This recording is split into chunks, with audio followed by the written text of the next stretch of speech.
Hello, everyone. Desiree here. Welcome back to the Forging Stories of Glory podcast. It has been a minute since I recorded a video for you guys. I apologize for that.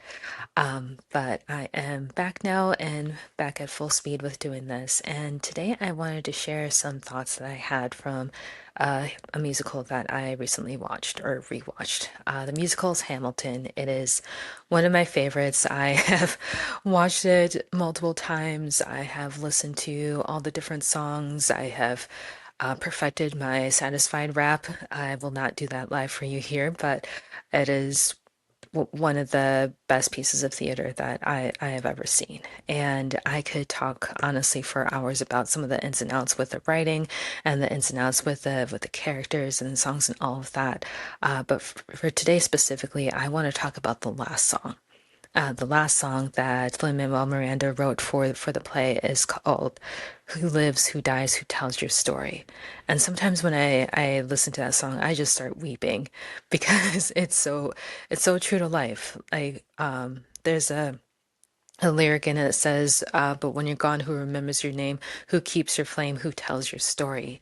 And I think about that with my own story of my life, how it has unfolded over the years and how it will continue to unfold for decades after this moment.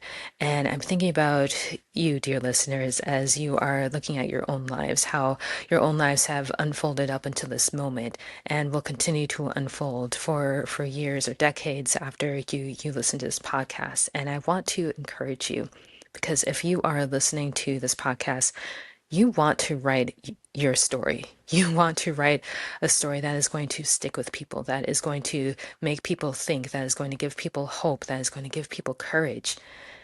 And I want to encourage you to write it. It's so easy to get stuck in this cycle of, oh, I'm going to listen to this podcast. Oh, I'm going to buy this workbook. Oh, I'm going to do this. I'm going to do that. But not actually put pen to paper and write. And you need to write your story. You are the only you that we've got. And the last thing that you want to do is leave the telling of your story up to someone else. Because someone else is going to view your story through their own lens.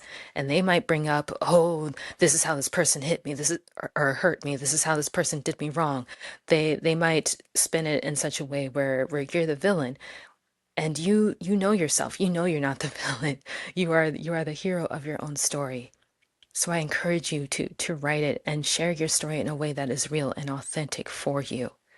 Don't just listen to podcasts. Don't just buy workbooks. Actually do it and make time to write. I talked about that in a previous podcast episode. You have to make the time to write.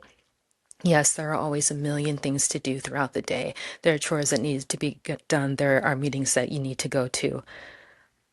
But make the time to write, whether you're choosing 15 minutes for a day, a half hour a day, or, like 2 hours throughout the week, saying, okay, I'm going to write on Tuesdays and Thursdays for 1 hour at this time. Make the time to write and choose a time that works best for you. There are some people who are early birds. They're like, oh, I can get up at 5 a.m. I can go to the gym and I can come back and I can write, and that works for them. Lord bless them. I am not up that early. I am not up that early at all.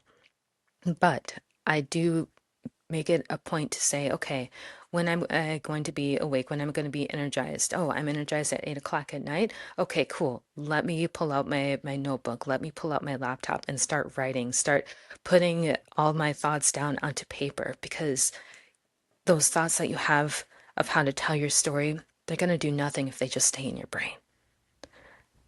Right, because it is so important. And there is something in your story that someone else needs.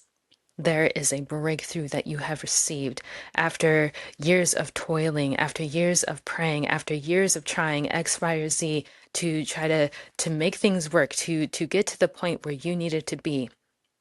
When you finally got there, when you finally got to that point and you could raise your fists in the air triumphantly, saying, yes, I got it, I did it, I'm finally here. Someone else needs that roadmap. Someone else needs to know where the traps are, where the quicksand is to not fall into. And you have that. So I implore you, I encourage you, write it. Write your story. Put it in your calendar, treat it as a date. Don't let anything interfere with that. And make sure that you actually write. In other episodes, we're going to talk about different writing techniques, but today I want to talk about your mindset. Get into that mindset of knowing that what you have to share is important. What you have to share is valuable. Is it going to be valuable for every single person in the world? No, but it's going to be valuable to someone. And it is so vital. It is so needed. So write your story. Write your story. And when you write your story, get it out there for people to read. Don't just leave it up to the people who will come after you to tell your story. Yes, that is part of a legacy for other people to be able to come and share. But let's be honest, your story, stewarding your story is your responsibility, not theirs. Be a good steward of the story that you've been given. Write it, get it out in front of people, and remember, yes, there are going to be some people who might hate on you a little bit. So what? So what? Keep writing because your story wasn't for them, but your story is for someone who needs it.